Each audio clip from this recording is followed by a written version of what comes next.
31 اکتوبر 1929 پاکستان بننے سے بھی پہلی بات ہے، غالباً ایک صدی ہونے کو ہے کہ غازی نے اپنے نبی کی جان پہ، اپنے نبی کی عصمت پہ، آپ کی ناموس پہ، آپ کی عزت اور عصمت پہ اپنی جان قربان کی تھی، اور صدی گزرنے کے باوجود بھی آج بھی غازی علم دین کا ذکر خیر چل رہا ہے، اور انشاءاللہ قیامت تک ایسے عظیم لوگوں کا ذکر یوں ہی جاری و ساری رہے گا، کیونکہ جو اپنی جان حضور کے لیے قربان کرے، محبت رسول میں قربان کرے، حضور کی ناموس پہ قربان ہو جائے، تو اس کا چرچا اور اس کا ذکر اللہ تعالیٰ باقی رکھتا ہے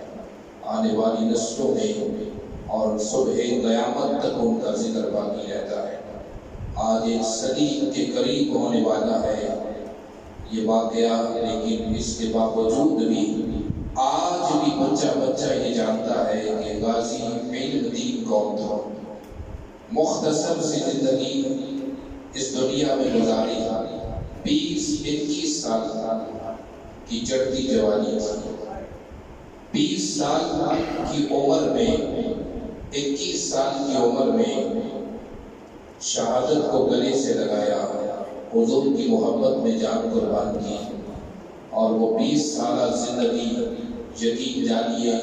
1000 سالہ زندگیوں سے بھی بہتر ہے۔ جو 100 سال تک جیے لیکن دل میں حضور کی محبت نہ ہو،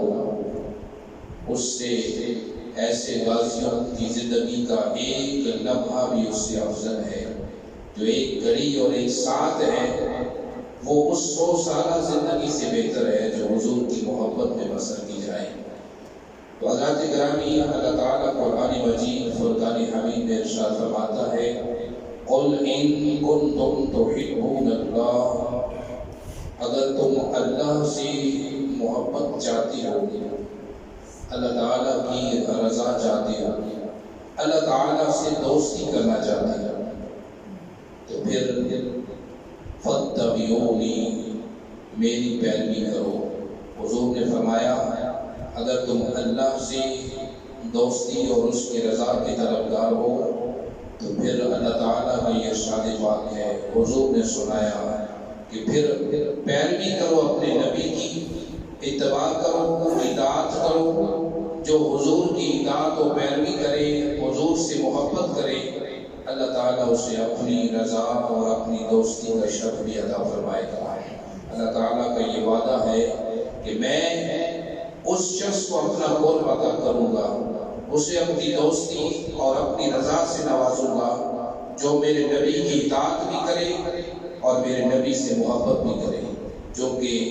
مَن یُطِیعِ الرَّسُولَ فَقَدْ أَطَاعَ اللَّهَ۔ اللہ کریم فرماتا ہے نبی کی اطاعت ہی اللہ کی اطاعت ہے۔ جس نے حضور کی اطاعت و فرمانبرداری کی، اصل میں اس نے اپنے رب کی اطاعت و فرمانبرداری کی۔ حضرات گرامی، یہ اس وقت کی بات ہے جب ابھی تقسیم ہند نہیں ہوا، پاکستان اور بھارت ابھی تک الگ نہیں ہوئے تھے، یہ پورا ہندوستان تھا۔ انگریز کی حکومت تھی، برطانیہ کی، اور اس انگریز حکومت میں جو کہ انگریز ہندوؤں کا ساتھ دیتے تھے، مسلمانوں سے نفرت تھی، اسلام سے نفرت تھی، ہندوؤں کو ہر مقام پر ترجیح دیتے تھے، اور مسلمانوں کے ساتھ مخالفت اور دشمنی کا ان کا ایک معمول تھا۔ اسی پرفتن دور میں ایک ہندو نے حضور علیہ السلام کی شان میں گستاخی کی، ایک کتاب لکھی،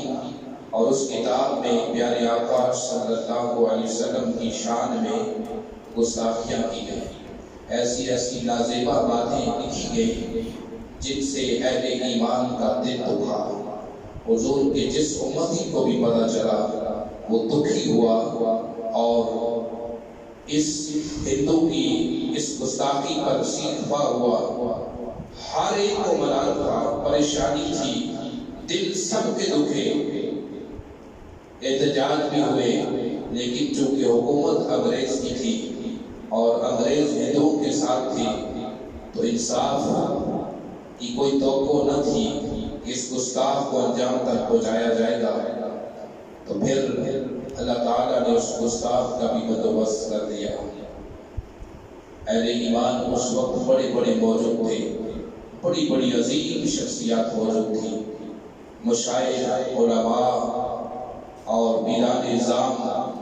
حتیٰ کہ پیر میر علی شاہ رحمۃ اللہ تعالیٰ علیہ جیسے تاجدار گولڑا، پیر سید جماعت علی شاہ صاحب جیسی عظیم شخصیات اور پیر سید دیدار علی شاہ صاحب جیسی عظیم شخصیات، دیگر کئی بڑی بڑی شخصیات موجود تھی جو کہ وقت کے ولی بھی تھے اور عالم باعمل بھی تھے۔ سب اسی پریشانی میں تھے کہ اس گستاخ ہندو کا کیا کیا جائے۔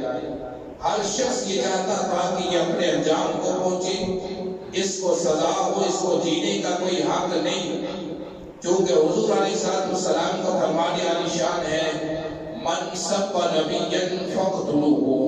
جس نے حضور کی شان میں گستاخی کی اس کو قتل کر دیا جائے، اسے جینے کا کوئی حق نہیں۔ واجب القتل ہے وہ شخص جو حضور کی شان میں گستاخی کرے۔ پیارے آقا صلی اللہ علیہ وسلم کی شان پاک میں گستاخی کرنے والا ملعون بھی ہے، واجب القتل بھی ہے، جینے کا اسے حق نہیں۔ سارے لوگ پریشان تھے اور انہی میں ایک نوجوان بھی تھا جس کی عمر 20-21 سال کی تھی، ابھی چڑھتی جوانی تھی اور کام کاج کرتا تھا، کوئی مدرسے کا طالب علم نہیں تھا،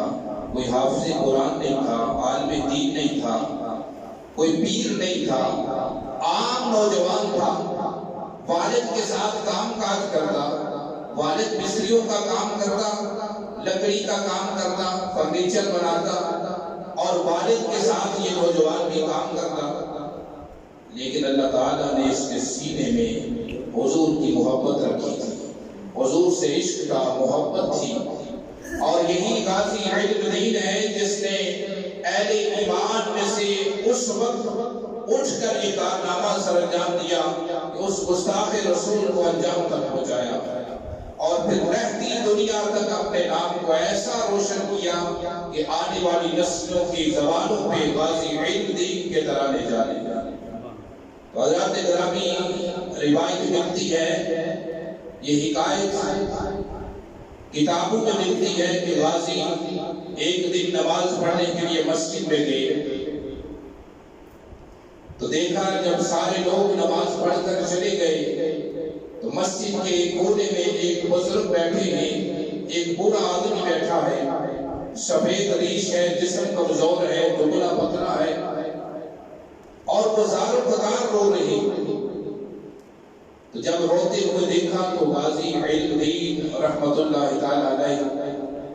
تھے جوانی میں، آپ چلتے چلتے اس بزرگ کے پاس گئے اور جا کے ان سے پوچھا کہ اے بابا جی یہ بتاؤ کہ روتے کیوں ہو؟ کیا کوئی تکلیف ہے، کوئی پریشانی ہے، کوئی گھریلو پریشانی، کوئی لڑائی جھگڑا، کوئی تنگ دستی، کیا وجہ ہے، کیوں روتے ہیں؟ تو بابا جی نے کہا بیٹا رونے کی وجہ یہ ہے، ایک ہندو بدبخت نے ہمارے نبی کی شان میں گستاخی کی ہے اور گستاخانہ باتیں لکھی ہیں اس اپنی کتاب میں، لیکن کاش کے عالم اسلام میں، اس پورے ہندوستان میں کوئی ایک شخص ایسا نہیں جو اس کی خبر لے سکے۔ میں اپنے مقدر پہ، اپنی قسمت پہ رو رہا ہوں، کاش کہ اللہ نے مجھے طاقت دی ہوتی، میں جوان ہوتا، طاقتور ہوتا تو میں اس سے انتقام لیتا، اس سے بدلہ لیتا اپنے نبی کی شان میں جو گستاخی ہوئی، لیکن میرا حال یہ ہے کہ میں چل نہیں سکتا، کمزور بھی ہوں، بڑھاپا بھی ہے، بیمار بھی ہوں، لیکن دل میں حضور کی محبت ہے۔ جب سے یہ گستاخی ہوئی میرا دل اتنا دکھا ہے کہ آنکھیں چھلک پڑتی ہیں اور اہل ایمان کی اس خاموشی پہ دل روتا ہے۔ کہ اللہ نے مجھے طاقت دی ہوتی میں اس سے بدلہ ضرور دیتا۔ تو غازی نے جب یہ بات سنی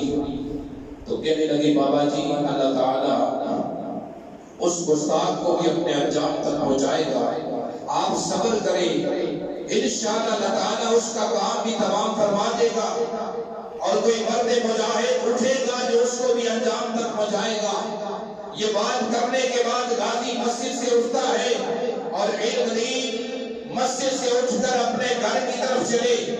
راستے میں یہ سوچتے جا رہے ہیں کہ وہ بدبخت جس نے نبی کی شان میں گستاخی کی، ہمارے آقا کی شان میں،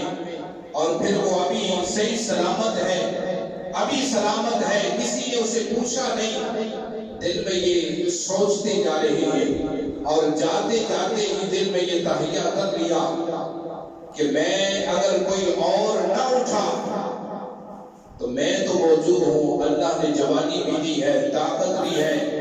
میرے پاس سب کچھ ہے، میں بدلہ دینے پہ قادر ہوں۔ سوچنے لگے کیوں نہ ایسا ہو نبی کے اس گستاخ کا کام میں ہی تمام کر دوں، یہ کام میں ہی کر لوں اور اللہ کی بارگاہ میں سرخرو ہو جاؤں، یہ سعادت میں اپنے مقدر میں لکھوا لوں اور یہ سعادت مجھے مل جائے۔ تو غازی علم دین رحمت اللہ تعالیٰ علیہ گھر پہنچے۔ گھر پہنچ کر آپ نے یوں کیا کہ گھر سے پیسے لیے اور سیدھے بازار چلے گئے۔ بازار سے خنجر خریدا، ایک خنجر خریدا اور خرید کر آپ نے خنجر اپنے پاس رکھ دیا۔ اس گستاخ نبی اس راجپال کھتری کی دکان تھی اور آپ نکل پڑے اس کی دکان کی طرف۔ آج اس گستاخ کو انجام تک پہنچانا ہے۔ حضرات گرامی، عشق ایک ایسی چنگاری ہے،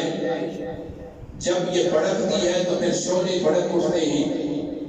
اور عشق کی دولت اللہ تعالیٰ کسی کسی کو عطا فرماتا ہے۔ ہر ایک کے ذمہ، ہر ایک کے حصے میں عشق کی دولت آتی نہیں۔ جو عشق میں کود پڑتا ہے پھر وہ کبھی جان کی پرواہ نہیں کرتا،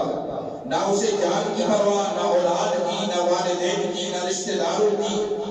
اس کے آڑے کوئی چیز نہیں آتی، وہ اپنے محبوب کے لیے اپنا سب کچھ قربان کرنے کے لیے تیار ہو جاتا ہے۔ باقی ہر چیز کی قیمت اس کی نظر میں کچھ نہیں۔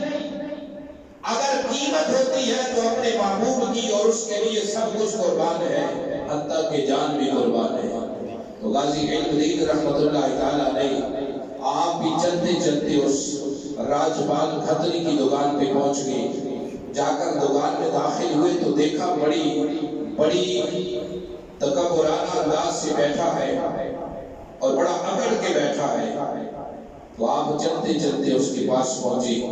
المختصر آپ نے اس سے جا کر یہ کلام کیا۔ آپ نے بڑے باروب انداز سے اسے کہا کہ اے راجپال ملعون، تو نے میرے نبی کی شان میں گستاخی کی اور اب آرام سے یہاں بیٹھا ہے۔ کیا تو نے یہ جان رکھا تھا کہ کوئی نبی کا امتی مجھ تک نہیں پہنچے گا؟ آج سمجھ لے کہ تیری موت تیرے سامنے کھڑی ہے اور آج تو زندہ بچ نہیں سکے گا۔ آج موت کے پنجے میں تو جکڑا گیا ہے اور آج مجھ سے بچنا تیرے لیے مشکل ہے۔ آج تیرا کام تمام ہو جائے گا۔ حضرات گرامی، حضرت غازی علم دین رحمت اللہ تعالیٰ نے آپ نے خنجر نکالا، اس گستاخ پہ وار کر دیا۔ ایک وار کیا، دوسرا وار کیا،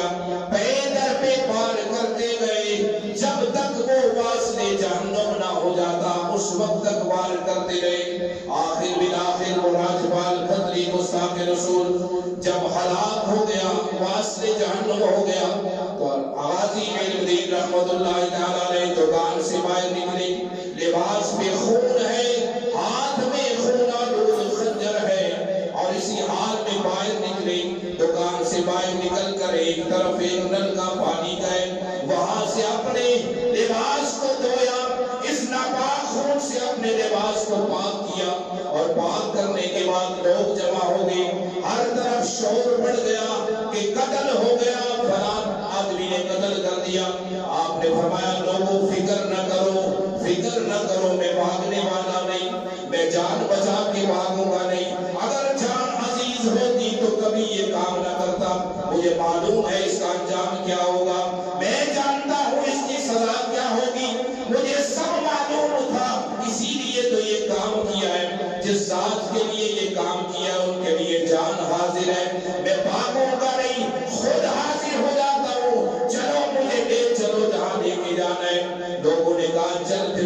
پولیس کے حوالے کرنا ہے اور تجھے تھانے لے کے جانا ہے۔ آپ نے فرمایا چلو میں تیار ہوں۔ آپ چلے، خود پولیس کے پاس چلے گئے، تھانے حاضر ہو گئے۔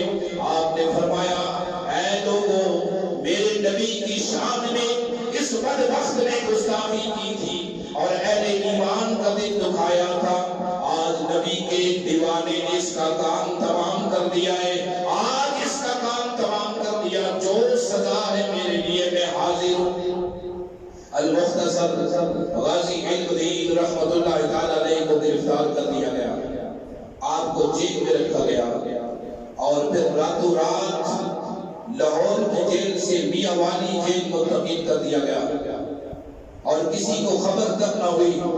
میاں والی جیل میں غازی پہ ظلم کی انتہا کی گئی اور ظلم کی اس قدر انتہا کی گئی کہ جسے سن کر انسان کی روح کانپ جاتی ہے، روتے کھڑے ہو جاتے ہیں، لیکن ایک بار بھی غازی نے معافی کی درخواست نہیں کی، ایک بار بھی ریپ کی اپیل نہیں کی، ایک بار بھی گھبرایا نہیں، بلکہ ہر بار کے بعد اس نے دہرائی کہ میں نے نبی کے گستاخ کو قتل کیا، اپنے آقا کے گستاخ کو، اب غازی حاضر ہے، چاہے پھانسی پہ لٹکا دو، چاہے جان سے مار دو، مجھے ہر سزا قبول ہے، کیونکہ جو کام میں نے کیا ہے اللہ کی بارگاہ میں میرا کام قبول ہو گیا ہے۔ حضرات گرامی، غازی علم دین شہید رحمت اللہ تعالی علیہ، آپ کو جیل میں رکھا گیا میاں والی میں، اور پھر بالآخر وہ دن آیا جب انگریزوں نے یہ فیصلہ کیا اور ہندوؤں نے یہ فیصلہ کیا کہ غازی علم دین کو سزائے موت سنائی جائے گی۔ غازی کو سزائے موت ہوئی 31 اکتوبر، یہی مہینہ جو جا رہا ہے، اس کی 31 تاریخ کو سن ہے 1929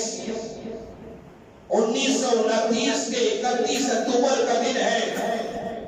غازی کو پھانسی پہ لے جایا گیا اور غازی علم دین شہید رحمت اللہ تعالی علیہ، آپ نے ہنسی خوشی موت کو گلے سے لگایا، جامِ شہادت نوش فرمایا۔ جب جیل میں تھے تو بڑے بڑے ملک کے نامور لوگ، چاہے وہ بڑے بڑے عالم ہوں، بڑے بڑے پیر ہوں، مشائخ ہوں، سیاستدان ہوں، وکیل ہوں، بڑے بڑے سارے لوگ جیل میں پھر ملاقات کے لیے گئے، حتیٰ کہ قائد اعظم خود چل کر خود گئے اور جا کر کہا اے غازی ایک بار تو یہ کہہ دے یہ قتل میں نے نہیں کیا، انکار کر دے،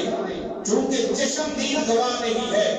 ایک بار تو انکار کر دے، تجھے یہاں سے رہا کروانا میرا کام ہے۔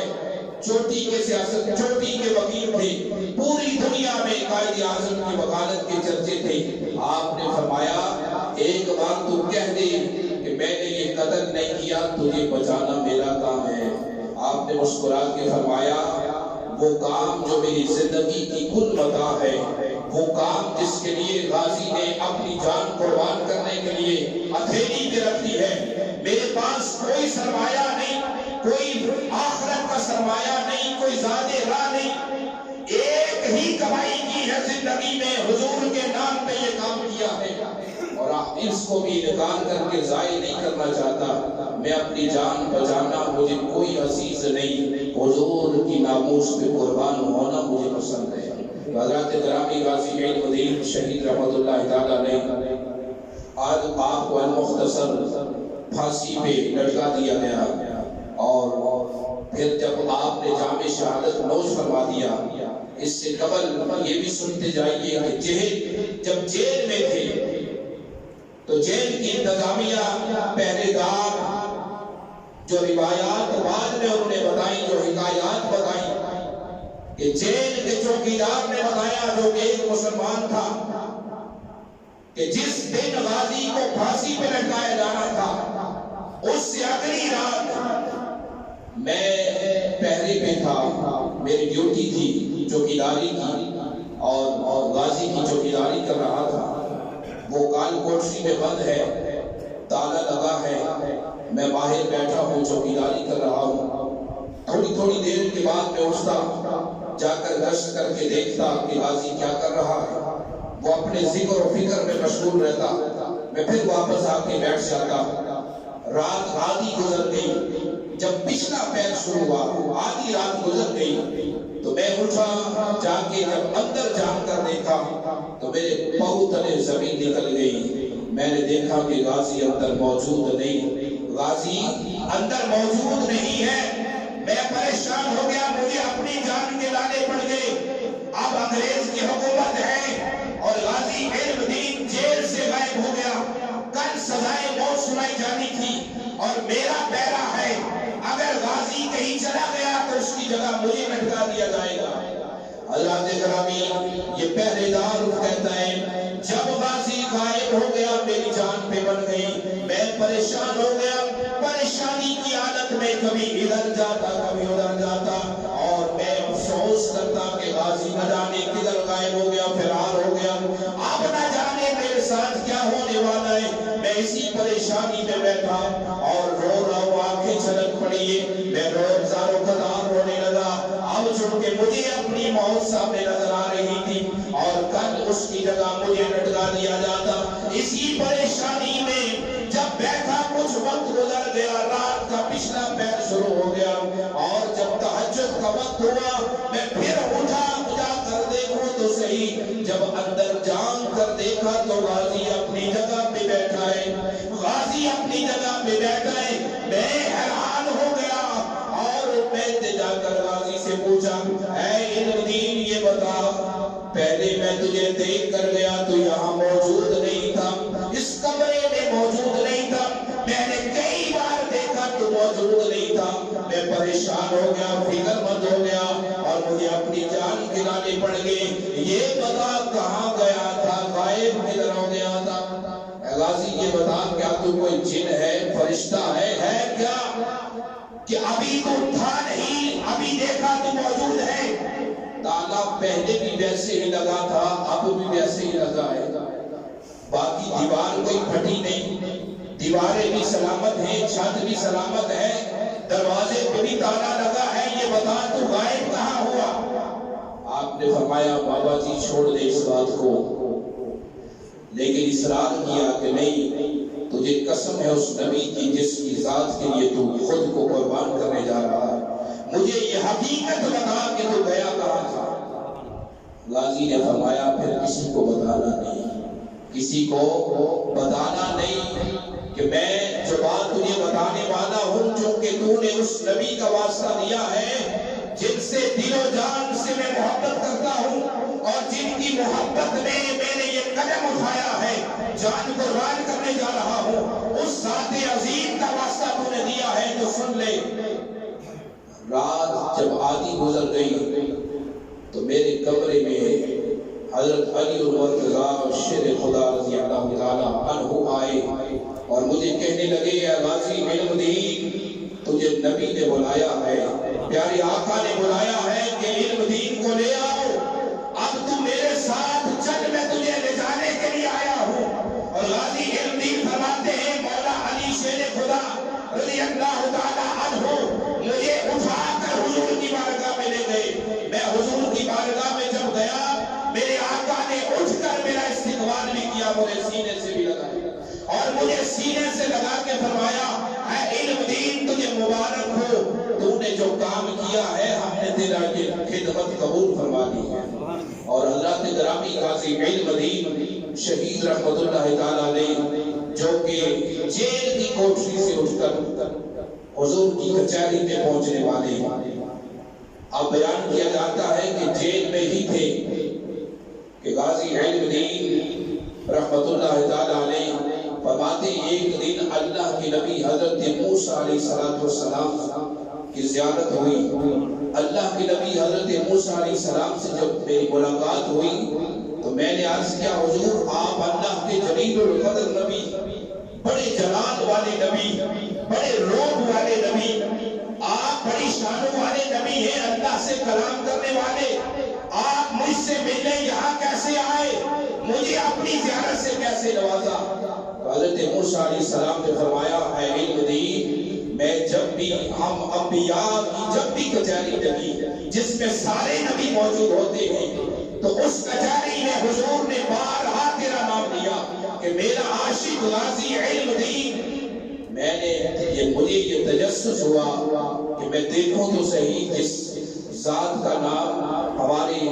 پیارے نبی محمد صلی اللہ علیہ وسلم نبیوں کے امام جس شخص کا نام بار بار پکار رہے ہیں اس سے ملاقات تو کروں, اسے دیکھوں تو صحیح وہ کون خوش نصیب ہے. آج اسی لیے تجھ سے ملنے آیا ہوں, دیکھو تو صحیح علم دین کون ہے جس کا ذکر حضور بار بار کر رہا ہے. یہ صلہ اللہ تعالیٰ عطا فرماتا ہے جو حضور کے نام پہ پہرا دیتے ہوئے جان قربان کرتا ہے, جو حضور علیہ السلام کی ناموس پہ خود کو قربان کر دے اسے یہ انعام دیا جاتا ہے. ابھی کل کی بات ہے, غازی ممتاز حسین قادری رحمت اللہ تعالیٰ علیہ کون تھا اس واقعہ سے پہلے کوئی نہیں جانتا تھا کہ غازی ممتاز کون ہے. ایک پولیس کا کانسٹیبل ہے اور کئی پولیس والے ہیں, کون کس کو جانتا ہے, لیکن ایک کام ایسا کیا دنیا بھر میں چرچے ہوئے غازی ممتاز حسین قادری کے. کیوں؟ جو بھی نبی کی ناموس کے لیے اٹھے گا, دین اسلام کی اشاعت کے لیے اٹھے گا, اس کے تحفظ کے لیے اٹھے گا, یقین جانی اللہ تعالیٰ دنیا میں اس کا نام باقی رکھے گا اور دنیا والے اس سے محبت اور عقیدت کرتے رہیں گے. حضرات گرامی غازی علم دین شہید رحمت اللہ تعالیٰ علیہ کو 31 اکتوبر 1929 کو تختہ پھانسی پہ لٹکایا گیا اور آپ نے جام شہادت نوش فرمایا. جب شہادت ہو گئی تو بدبختوں نے بغیر اطلاع کیے میاں والی میں ہی گڑھا کھود کر غازی کو دفنا دیا, بغیر کفن کے, بغیر جنازے کے, بالکل خاموشی کے ساتھ گڑھا کھودا اس میں دفن کر دیا. اہل ایمان کو جب پتہ چلا تو بڑی پریشانی ہوئی, حتیٰ کہ المختصر علامہ ڈاکٹر محمد اقبال رحمت اللہ تعالیٰ علیہ ایک اور عاشق رسول آپ اٹھے اور آپ نے جا کر انگریز سے بات کی اور انتظامیہ سے بات کی اور آپ نے فرمایا غازی کی ضمانت میں اقبال دیتا ہوں, آپ غازی کے جسد مبارک کو ہمیں لٹا دو, ہم اس کو لاہور میں جا کر بیانی قبرستان میں عزت کے ساتھ دفن کرنا چاہتے ہیں, ہم عزت و احترام کے ساتھ اپنے غازی کو دفنانا چاہتے ہیں, ہم اس جنازہ ہمارے حوالے کر دو, میت حوالے کرو. جیل کی انتظامیہ نے کہا, انگریزوں نے کہا جی یہاں پہ ہندو مسلم فساد ہو جائے گا اور بڑا فتنہ کھڑا ہو جائے گا, لہٰذا ہم اس کو دے نہیں سکتے. آپ نے خود شخصی ضمانت, خود اپنی ضمانت دی اور فرمایا میں ذمہ دار ہوں, اگر کوئی فساد ہو میری ضمانت پر آپ ہمیں جسد مبارک دے دیں. اب حضرت علامہ ڈاکٹر محمد اقبال رحمت اللہ تعالیٰ علیہ آپ کی ضمانت پر غازی کے جسم مبارک کو, جسد خاکی کو وہاں سے منتقل کیا گیا اور لاہور لایا گیا. تاریخ گواہ ہے کہ تقریباً کم و بیش 6 سے 7 لاکھ لوگوں نے اس وقت غازی کے جنازے میں شرکت فرمائی اور عاشق کا جنازہ ایسی دھوم سے اٹھا اور بیانی قبرستان میں جب پہنچا اور سپرد خاک کیا گیا تو حضرات گرامی جنازے میں اس وقت کے ولی کامل پیر سید دیدار علی شاہ صاحب رحمت اللہ تعالیٰ علیہ ایک بڑے اللہ والے, ان کو کہا گیا کہ آپ جنازہ پڑھائیں. جنازہ پڑھانے کے لیے جب مصلی پہ آگے بڑھے تو غش کھا کر گر پڑے, بے ہوش ہو گئے. لوگوں نے پانی کے چھینٹے مارے, اٹھا کر پوچھا شاہ صاحب یہ بتائیے کہ آپ کو ہوا کیا, کیوں بے ہوش ہوئے, وجہ کیا ہے؟ آپ نے فرمایا لوگوں تم دیکھ نہیں رہے, جو میری نگاہیں دیکھ رہی ہیں وہ تم نہیں دیکھ رہے. ساری زندگی میں نے یہ تمنا کی کہ حضور بنفس نفیس ملاقات کرے, زیارت کا شرف ادا کرے, زندگی پر یہ شرف نہ مل سکا. آج میری نگاہوں نے دیکھا امام الانبیاء خود بنفس نفیس غازی کے جنازے میں موجود ہے, میری نگاہوں نے حضور کی زیارت فرمائی ہے. گویا کہ امام الانبیاء بھی اپنے عاشق کے جنازے میں موجود ہے. یہ شان ہے غازی علم دین کی. یہی جنازہ جب تیار تھا ایک اور نامور شخصیت اللہ کے ولی کامل پیر جماعت علی شاہ صاحب رحمت اللہ تعالیٰ علیہ، آپ بھی جنازے میں پہنچے، بڑا مقام تھا، ہزاروں مریدین، لاکھوں مریدین، بڑا مقام مرتبہ اللہ کے نزدیک، اس کے باوجود جب آپ جنازے میں پہنچے تو آپ جب جنازے کے قریب پہنچے تو لوگوں نے کہا شاہ صاحب آگے ہیں، آپ آگے بڑھ رہے ہیں، چہرے سے پردہ اٹھائیں، غازی کی زیارت کریں۔ جب کسی نے چادر ہٹانے کی لیے ہاتھ آگے بڑھایا تو شاہ صاحب نے فرمایا، پیر جماعت علی شاہ صاحب رحمۃ اللہ علیہ نے، کہ چہرے سے پردہ نہ ہٹاؤ، چہرہ تو وہ ہے، اس پیشانی کو میرے آقا نے چوما ہے، آپ اس کے پاؤں سے پردہ اٹھاؤ، غازی کے پاؤں سے پردہ ہٹاؤ، کپڑا ہٹاؤ۔ لوگوں نے پاؤں سے جب کپڑا ہٹایا، وقت کے ولی کامل پیر جماعت علی شاہ صاحب اور حضور کی آل پاک، آپ نے غازی کے پاؤں کو چوما، بوسہ لیا، اور بوسہ لے کر فرمایا، اے غازی تو نے وہ مقام پایا ہے جو ہم جیسے بھی نہ پا سکے، ہم باتیں کرتے رہے اور تو مقام لے گیا۔ یہ شان ہے اس شخص کی جو حضور کی ناموس پہ خود کو قربان کر دے۔ اللہ تعالیٰ ہمیں حضور علیہ السلام کی سچی اور سچی غلامی نصیب فرمائے، اور